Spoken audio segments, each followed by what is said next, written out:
परम पूज्य गुरुदेव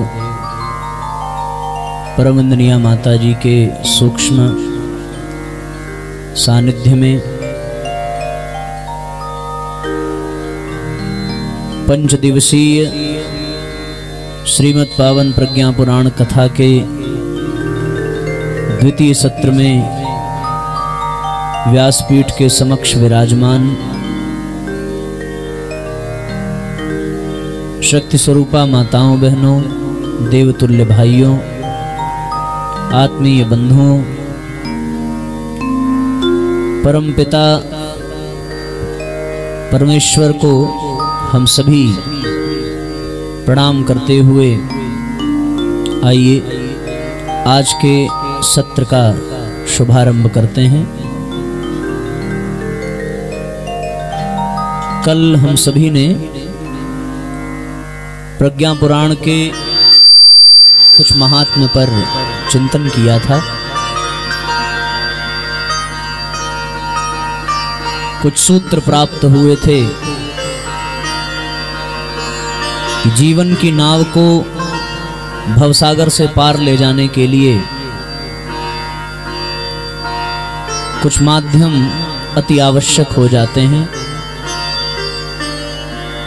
और हम सब सौभाग्यशाली हैं कि हमें बड़ी सहजता से वो समस्त माध्यम प्राप्त हैं। उन्हें अनुभव करने की आवश्यकता है। अनुभव करने के लिए जिस ज्ञान की, जिस विवेक की, जिस प्रज्ञा की आवश्यकता है वो हमें परम पूज्य गुरुदेव के विचारों से, श्रीमद् पावन प्रज्ञा पुराण से निसंदेह प्राप्त अवश्य हो सकती है। हमारा ये सनातन धर्म, हमारी भारतीय संस्कृति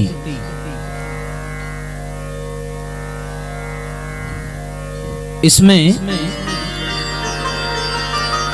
बहुमुखी संभावनाएं विद्यमान हैं।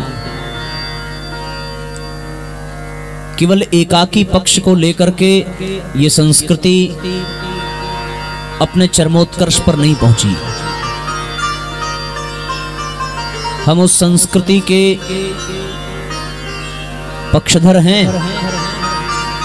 जिसमें केवल आध्यात्मिक नहीं बल्कि भौतिक उपलब्धियों का भी स्थान है। केवल ऐसी बात हो कि हम केवल आध्यात्मिक उत्कर्ष की बात करते हैं, पैसा रुपया, घर मकान, पद प्रतिष्ठा, इन चीजों की आवश्यकता नहीं है, ऐसी भी धारणा हमारे संस्कृति की नहीं रही है। ये संस्कृति ऐसी है कि इसमें विकास का तात्पर्य ही है चहुमुखी विकास।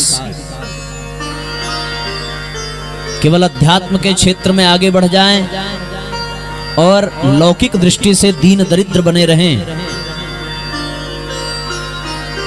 तो वो पूर्ण विकास नहीं हो सकता। और यदि भौतिकता के ही पहाड़ पर हम पहुंच जाएं पर आध्यात्मिक दृष्टि से बिल्कुल गिरा हुआ स्तर हो, ऐसी भौतिकता विकास की बजाय विनाश का आधार बनती है। परम पूज्य गुरुदेव ने गायत्री के दो स्वरूप बताए, एक सावित्री और दूसरी गायत्री। सावित्री वो जो लौकिक जगत में हमारा विकास करे, जो भौतिक जगत में हमारा विकास करे, और गायत्री वो जो आध्यात्मिक उत्कर्ष की ओर हमें प्रेरित करे। उसी प्रकार हमारा ये देश जब इन सिद्धांतों पर काम करता था तो ये देश केवल आध्यात्मिकता की ऊंचाई को प्राप्त करने वाला था, ऐसी बात नहीं है। इस देश में आर्थिक दृष्टि से, भौतिक दृष्टि से भी हम उस अंतिम रेखा को स्पर्श कर पाए थे, जिसको देख करके बड़े बड़े विदेशी आकर्षित हुए इस देश में आकर उसका लाभ उठाने के लिए। अगर किसी ने ये गीत लिखा होगा कि जहां डाल डाल पर सोने की चिड़िया करती है बसेरा, वो भारत देश है मेरा, तो ये केवल कोरी कल्पना नहीं थी। ऐसे अनेकों प्रमाण मिलते हैं कि निश्चित रूप से भौतिक दृष्टि से भी, वैज्ञानिक दृष्टि से भी, आर्थिक दृष्टि से भी हमारी उपलब्धियां किसी अन्य राष्ट्र से कम नहीं थी। हमारे यहाँ केवल ऋषि परंपरा रही हो ऐसी बात नहीं है। ऋषि परंपरा के साथ साथ हमारे यहाँ कृषि परंपरा भी रही है। कृषि परंपरा भौतिक उत्थान के लिए और ऋषि परंपरा आध्यात्मिक उत्थान के लिए। उसी प्रकार गायत्री आध्यात्मिक उत्कर्ष के लिए और सावित्री भौतिक उत्कर्ष के लिए। यदि कोई वास्तव में गायत्री का साधक है तो उसके पास आध्यात्मिक विभूतियां होंगी, पर कामधेनु के समान अपनी समस्त इच्छाओं को पूर्ण करने की शक्ति और सामर्थ्य भी विद्यमान रहती है। वशिष्ठ के पास केवल गायत्री की आध्यात्मिक शक्ति मात्र नहीं थी, उसका भौतिक स्वरूप कामधेनु गाय भी थी, जो उनके समस्त इच्छाओं, समस्त कामनाओं को पूर्ण करने वाली। और उसी के कारण महाराज विश्वरथ इस निष्कर्ष पर पहुंचे कि गायत्री ही वो शक्ति है जो आत्मबल में अभिवृद्धि कर सकती है और आध्यात्मिकता के साथ साथ व्यक्ति स्वतः बिना किसी अतिरिक्त प्रयास के भौतिकता को स्पर्श कर सकता है। फिर वो ही विश्ववत आगे चलकर के विश्वामित्र बने। तो हमारी दोनों परंपराएं अपने आप में अतुलनीय हैं, कृषि परंपरा और ऋषि परंपरा।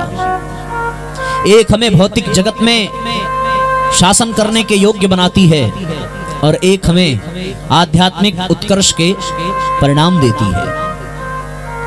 बड़ी सुंदर बात है, कृषि को पोषण मिलता है गंगा से और ऋषि को पोषण मिलता है गायत्री से। दोनों शक्तियां हमारे यहाँ हैं। भारतीय संस्कृति के 4 स्तंभ हैं, गौ, गंगा, गीता और गायत्री। इसमें 2 कृषि परंपरा के लिए हैं और 2 ऋषि परंपरा के लिए। गौ और गंगा ये कृषि परंपरा को पोषण देती है और यहाँ का किसान कृषि परंपरा के माध्यम से उस महान ऊंचाई को प्राप्त करता है जिसे देख करके बड़े बड़े राजा भी तरसते हैं। और ऋषि परंपरा को उत्कर्ष बनाने के लिए 2 माध्यम हैं, गायत्री और गीता। ये 4 संस्कृति के आधार, गौ गंगा कृषि परंपरा के लिए, गीता गायत्री ऋषि परंपरा के लिए। अभी भी हमारे क्षेत्र में, हमारे देश में ऐसे ऐसे किसान हैं जिनके आधार पर इस देश में हम लोग अन्न को ग्रहण कर पा रहे हैं। अन्यथा हमें अन्न बाहर से ही मंगाना पड़ता। पर हमारे देश के किसान अपनी मेहनत, अपने पुरुषार्थ से, अपने परिश्रम से इस देश के भौतिकता को अभी भी समृद्ध बना रहे हैं। कृषि परंपरा से समृद्धि मिलती है और ऋषि परंपरा से सौभाग्य मिलता है। जब कृषि परंपरा आगे बढ़ती है तो ये देश समृद्धि की ऊंचाइयों को स्पर्श करता है, और जब ऋषि परंपरा आगे बढ़ती है तो हमारे सबके जीवन में सौभाग्य का उदय होता है।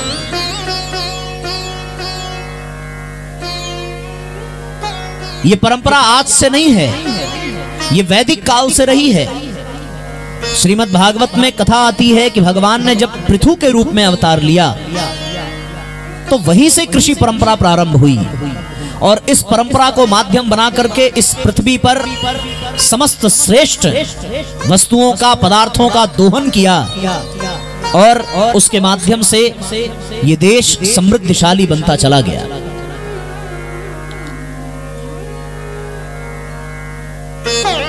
ऐसी परिस्थिति में हम सबको इन दोनों परंपराओं के प्रति अपनी श्रद्धा व्यक्त करनी चाहिए। कृषि का तात्पर्य केवल और केवल खेती से ही नहीं है। यहाँ पर कृषि का तात्पर्य है भौतिक जगत के समस्त संसाधनों को एकत्र करने के लिए किया गया पुरुषार्थ, जो हमारे पेट के भरण पोषण के लिए है वो कृषि परंपरा है, पर जो हमारे आत्मिक उत्थान के लिए, आत्मा के भरण पोषण के लिए है वो ऋषि परंपरा है। हम जब आध्यात्मिक दृष्टि से आत्मिक उत्कर्ष के लिए कुछ पुरुषार्थ करते हैं तो वो ऋषि परंपरा कहलाती है। और हम जब भौतिकता को प्राप्त करने के लिए 7 घंटे 8 घंटे 10 घंटे कारखानों में काम करते हैं, कोई अन्य व्यापार करते हैं, तो वो हमारे भौतिक जीवन के पेट के भरण पोषण के लिए काम देता है। दोनों आवश्यक है। बिना पेट भरे भजन नहीं होगा। यदि आदमी भूखा है तो वो भजन नहीं कर सकता, और यदि उसके जीवन में भजन है तो वो अकेले नहीं, मिल बांट करके भोजन करेगा। दोनों एक दूसरे के पूरक हैं। इन दोनों में एक भी परंपरा को हमने नजरअंदाज किया तो निश्चित रूप से जीवन का उत्थान रुक जाएगा। और यदि दोनों को साथ लेकर के चले तो हमारे जीवन में हमारी संस्कृति, हमारा धर्म, हमारा संप्रदाय हमारे लिए संबल बनेगा इस जीवन की यात्रा को विकसित करने के लिए। क्योंकि बिना भजन की पूंजी के हम में पशुता होगी और हम प्राप्त भोजन को दूसरे के हक का भी छीन करके खाने की विकृति में डूबते चले जाएंगे। पर जब जीवन में भजन होगा तो जो कुछ मिला है उसे प्रसाद समझकर उसका वितरण करके हम उसको प्राप्त करेंगे। ये हमारी संस्कृति बन जाती है। तो जीवन में आध्यात्मिक उत्थान के लिए जब कभी भी हम पुरुषार्थ करते हैं, चाहे वो कोई व्रत हो, चाहे कोई अनुष्ठान हो, चाहे कोई उपासना हो, चाहे स्वाध्याय हो, चाहे सत्संग हो, चाहे कथा हो, चाहे भजन कीर्तन संकीर्तन हो, वो सब ऋषि परंपरा के अंतर्गत आते हैं। क्योंकि ये सब आत्मिक उत्कर्ष के माध्यम हैं। और जितना भी हम कार्य अपने जीवन को पुष्ट करने के लिए, अपने सुख सुविधा संसाधनों को एकत्र करने के लिए करते हैं, वो समस्त पुरुषार्थ कृषि परंपरा के अंतर्गत आते हैं।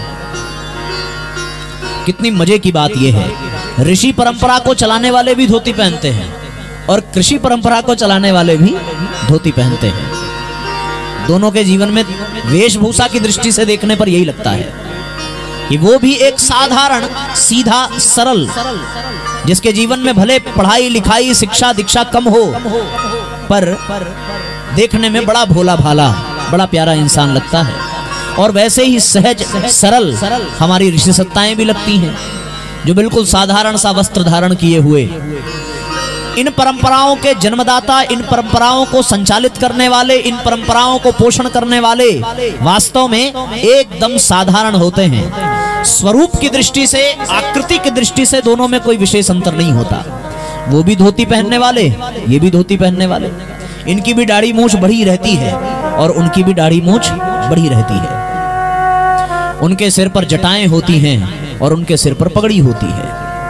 एक गायत्री को माध्यम बनाता है, एक गंगा को, एक गीता को माध्यम बनाता है तो एक गौ को, और दोनों अपने अपने तरीके से समाज की सेवा में लगे रहते हैं। सामाजिक उत्थान में दोनों का योगदान बराबर है। एक शिक्षा को आधार बना करके चलता है और एक दीक्षा को आधार बना करके चलता है। एक जीवन यापन के लिए भिक्षा लेता है और एक जीवन यापन के लिए भिक्षा देता है। किसान जो है वो भिक्षा देता है और ऋषि भिक्षा लेता है।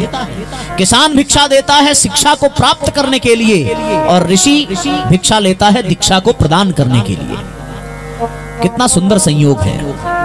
हम अपने इतिहास में, अपनी परंपराओं में झांक करके देखें तो मन गदगद हो जाता है। कैसे कैसे ईश्वरीय सत्ताओं ने कैसी कैसी योजनाएं बनाई होंगी इस दुनिया को चलाने के लिए। और जब तक हम इन सिद्धांतों पर, इन सूत्रों पर काम करते रहे, तब तक हमें कभी कोई अभाव नहीं हुआ। पर आज हमारे जीवन में ऐसी स्थिति बनकर के आई कि हम कृषि परंपरा से भी अलग होते जा रहे हैं और ऋषि परंपरा से भी अलग होते जा रहे हैं। ऋषि परंपरा भी प्रकृति को माध्यम बना करके अपना जीवन बिताती है, प्रकृति के संरक्षण में है, और कृषि परंपरा भी प्रकृति के संरक्षण में है। दोनों प्रकृति के आधार पर चलने वाले हैं। ये प्रकृति को मां मानने वाले हैं। ये प्रकृति का दोहन नहीं करते, प्रकृति का शोषण नहीं करते। यदि आज हमने प्रकृति का शोषण किया है, दोहन किया है, तो उसका केवल एक ही कारण है कि हमने ऋषि परंपरा को भी त्याग दिया, हमने कृषि परंपरा को भी त्याग दिया। ऐसी स्थिति में पतन तो होना ही है, और वो पतन प्रत्यक्ष दिखे या न दिखे, पर हमारे यहाँ पतन और उत्थान का मापदंड आंतरिक कायाकल्प से है। भीतर कोई व्यक्ति कितना समृद्ध हुआ, उसका अंतःकरण, उसकी धारणाएं, उसकी विचारणाएं, उसकी भावनाएं कितनी पवित्र हैं, कितनी उदार हैं, इस आधार पर उसके उत्थान और पतन का हम सभी निष्कर्ष निकालते हैं। परम पूज्य गुरुदेव ने कहा कि किसी व्यक्ति के जीवन में उसकी उपासना कितनी फलीभूत हुई, यदि ये जानना हो तो ये जानने का प्रयास करना कि वो कितना संतोषी है, वो कितना उदार है, उसके भीतर कितनी बड़ी महानता है। बाहर से देखने में भले वो सीधा सादा बिल्कुल अनपढ़ गवार लगेगा, बिल्कुल भोला भाला, उसे किसी भाषा का ज्ञान नहीं होगा, शिष्टाचार का ज्ञान नहीं होगा, पर उसका अंतःकरण इतना उच्च स्तरीय होगा कि वो अपने ही जीवन से ऋषि परंपरा को प्रतिपादित करता हुआ नजर आएगा। आज हम सभी यहाँ पर एकत्रित हैं, तो इस समय हमारे जीवन में कृषि परंपरा दृष्टिगोचर भले ना हो, पर रास्ते से जाने वाला यदि कोई व्यक्ति हमें देख रहा होगा तो ये अवश्य अनुभव कर पाएगा कि हम लोग इस समय ऋषि परंपरा का निर्वहन कर रहे हैं। ये ऋषियों की परंपरा है कि एक साथ बैठ करके एक स्थान पर एक भावना से, एक विचारणा से, एक धारणा से किसी आत्म बिंदु पर केंद्रित होकर के चिंतन करना, चिंतन मंथन करने के पश्चात उसे आत्मसात करना, और आत्मसात करके अपने जीवन को नई ऊंचाइयों पर, नए सिद्धांतों पर आगे बढ़ाते हुए लेकर के जाना। ऐसी स्थिति में हम सबको विचार करना चाहिए, पर दुर्भाग्य ये है साथियों कि जैसे जैसे समय आगे बढ़ता गया, कलिकाल का प्रभाव बढ़ता गया, वैसे वैसे ऋषियों की परंपरा मिटती चली गई, समाप्त होती चली गई। यदि आप हमारी वसीयत और विरासत पुस्तक उठा करके पढ़ें तो ऋषि परंपराओं की क्या दशा हुई, उसका बहुत विस्तृत वर्णन परम पूज्य गुरुदेव ने अपनी उस पुस्तक में दिया है। एक समय हुआ करता था जब हमारे देश में याज्ञवल्क्य की परंपरा चलती थी और घर घर में यज्ञ होता था। एक समय था जब हमारे देश में वशिष्ठ की परंपरा थी, हर राज्य में, हर जिले में एक गुरुकुल होता था, और बड़े बड़े राजा महाराजाओं के पुत्र भी साधारण वेशभूषा में जाकर के शिक्षा ग्रहण करके आते थे। एक समय हुआ करता था साथियों जब हमारे देश में सर्वत्र विश्वामित्र की परंपरा थी, जो गायत्री को माध्यम बना करके आत्मिक उत्थान के लिए नई सृष्टि का सृजन करते थे। एक समय था जब हमारे देश में सर्वत्र चरक ऋषि की परंपरा थी, हम आयुर्वेद के सिद्धांतों को स्वीकार करके अपने आप के आरोग्य की रक्षा किया करते थे। एक समय था जब हमारे देश में भगीरथ की परंपरा थी, और भगीरथ की परंपरा के माध्यम से ज्ञान की गंगा निरंतर प्रवाहित होती रही। एक समय था जब हमारे देश में सूत, शौनक आदि ऋषियों की परंपरा थी, जिन्होंने कथा वार्ता को, उपनिषदों को माध्यम बना करके इस समाज में ज्ञान के आलोक को जगाए रखा। हमारे देश में कभी वाल्मीकि की परंपरा थी, जो अपने आप में काव्य को माध्यम बना करके, संगीत को माध्यम बना करके आदि कवि के रूप में प्रतिष्ठा पाई और रामायण जैसे महान काव्य को प्रदान किया। हमारे देश में कभी परशुराम की परंपरा थी, जब कहीं भी आतताई अत्याचारी बढ़ते थे तो फिर अपने विचारों की कलम से वो परशुराम उनके मस्तक को काटते हुए नए विचारों की स्थापना करते थे। हमारे जीवन में हमने महर्षि पातंजलि की परंपरा को सुना होगा, जिन्होंने योग को माध्यम बना करके सर्वत्र सबको निरोग रखने का प्रयत्न किया था। हमारे इस समाज में नारद ऋषि की परंपरा थी, जिन्होंने वीणा और करताल को माध्यम बनाया और उसे माध्यम बना करके इस संसार में ऐसे ऐसे भक्ति सूत्र स्थापित किए कि वो स्वयं भक्ति शिरोमणि बन गए।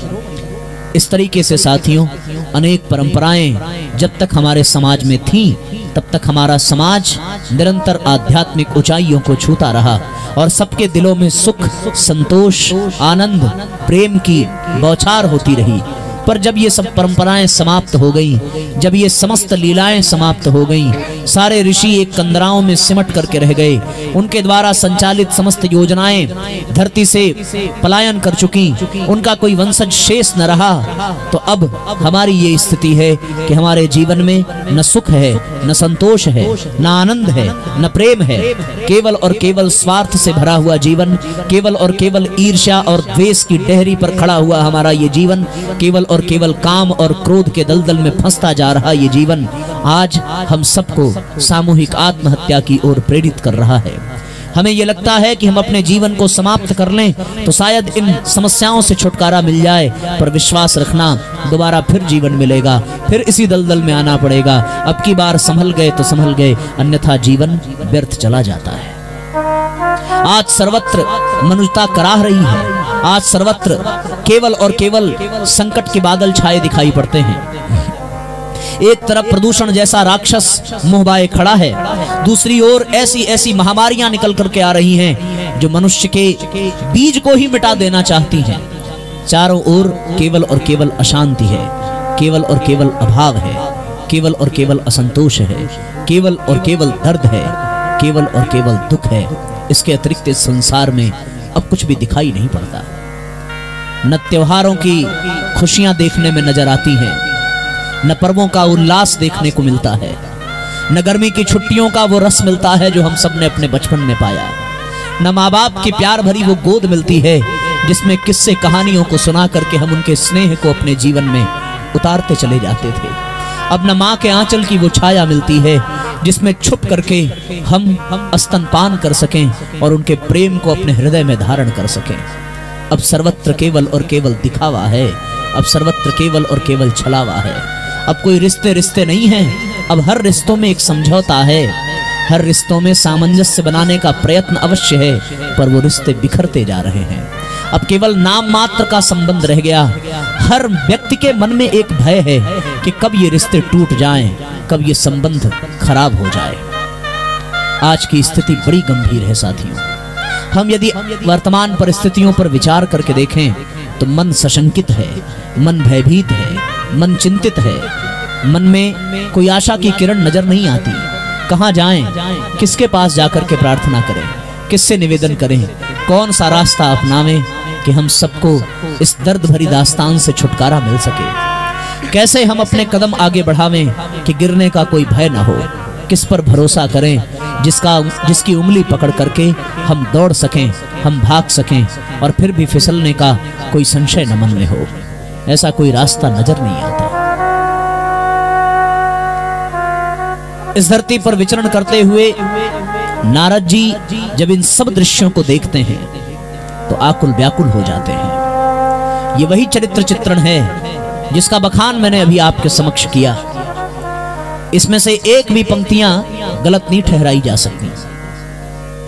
हम सब इसे अनुभव कर रहे हैं। वो जमाना कुछ और था जब अपने बुजुर्गों की आज्ञा का पालन करते हुए कोई पुत्र 14 वर्ष वन में रहने के लिए भी पीछे नहीं हटता था।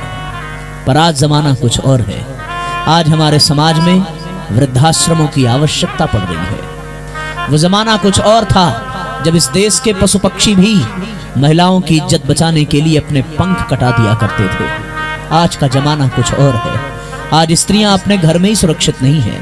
उनकी भावनाओं को, उनकी मान्यताओं को, उनके चहकते कंठ को ऐसे कुचल दिया जाता है कि वो दुबक करके रह जाती हैं, अपने आत्मविश्वास को खो देती हैं।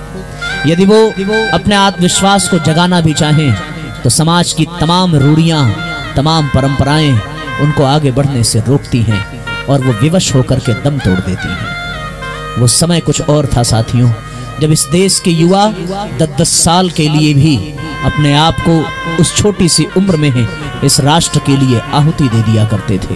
पर आज उम्र के उस पड़ाव पर पहुंचने के बाद भी केवल व्यसन में, केवल कुदृष्टि में, केवल कुरीतियों में हमारा जीवन फंसता चला जाता है। वो माँ बाप जो अपने बच्चों के ओर दृष्टि करके अपने भविष्य की योजनाएं बनाते हैं, पर अब वो माँ बाप अपने भविष्य को अंधकार में देखते हैं जब उनके द्वारा जन्म दिया गया पुत्र व्यसन में बेहोश पड़ा रहता है। उनकी समस्त जमा पूंजी जिसे उन्होंने उस बच्चे के कल्याण में लगा दिया, वो खुद भिखारी की भांति अपने बुढ़ापे को अंजाम दे रहे हैं। समय बदल गया। अब इस धरती पर न वो वायु शुद्ध रह गई जिसमें हम सांस लेकर चैन महसूस कर सकें, न वो जल शुद्ध रह गया जिसे पीकर तृप्ति, तुष्टि, शांति का अनुभव कर सकें। अब इतनी भी जगह नहीं है कि हमारे दरवाजे पर कोई क्रिकेट खेल सके। अब इतनी भी जगह नहीं है कि हम छुपम छुपाई खेल सकें। अब इतने वृक्ष भी नहीं हैं कि हम उस पर चढ़ करके पगडंडी खेल सकें। वो वृक्षों पर लटक करके फलों को तोड़ने का रस आने वाली पीढ़ियां अब नहीं जानती। उन्हें केवल और केवल बाजार के फल ही मिलेंगे जिसमें यूरिया होगा, जिसमें केमिकल्स होंगे, उसमें वो तंदुरुस्ती नहीं मिलने वाली है। समय बदल गया। अब वो जमाना चला गया जब 1 घंटे के लिए चोरी से साइकिल चलाने का आनंद मिलता था। अब वो समय चला गया जब हम अपने घर के बर्तनों पर नाम लिख करके दूसरे के यहाँ पड़ने वाले प्रयोजनों में सहयोग दिया करते थे। अब वो समय चला गया जब अपने ही सामान के लिए अपने पड़ोसी से 10 बार तगादे किया करते थे, हंसी ठिठोलियां किया करते थे। अब वो जमाना बीत गया। और ये क्यों बीता? बढ़ती हुई संकीर्णता ने मनुष्य को बांध लिया है। मनुष्य का विस्तार समाप्त हो गया, उसके दिलों में सुराख हो गया। वो सांस तो ले रहे हैं पर केवल और केवल शव ही हैं, केवल और केवल जीवन को घसीट रहे हैं। अब अहंकार से लदे हुए उनके चेहरे किसी से प्रेम की भरी दृष्टि देखने पर मना कर देते हैं। सर्वत्र उपलब्धियां तो हैं पर उन उपलब्धियों पर बैठा हुआ इंसान कराह रहा है कि कोई प्रेम पूर्वक उसके हृदय को स्पर्श कर ले, कोई प्रेम पूर्वक उसे गले लगा ले, उसके दुख को बांट ले। आज सहयोग की कामना सर्वत्र है पर देता कोई नहीं है। इसका कारण लोगों का चिंतन बदल गया, लोगों की दृष्टि बदल गई, लोगों का हिसाब किताब बदल गया। आज जिस व्यक्ति से, जिस स्थिति से लोग घृणा करते हैं, उसी को करने पर विवश हो जाते हैं। ऐसी परिस्थिति में साथियों, कहाँ जाएं, किससे प्रार्थना करें, किससे कामना करें? मनुष्यता विकल है, लुटी जा रही है, पतन की कहानी यही रोक दो मां। किसे हम पुकारें, किसे हम निहारें, हमारे लिए बस तुम ही एक हो मां। सब मिलकर के ये प्रार्थना करते हैं मां गायत्री से, बार बार यही कहते हैं कि हे मां, हम सब पर कृपा करो। अब कोई रास्ता नजर नहीं आता। अब इस दर्द भरे वातावरण में कहां से हम कौन सा मार्ग खोजें कि हम इन समस्याओं का समाधान पा सकें।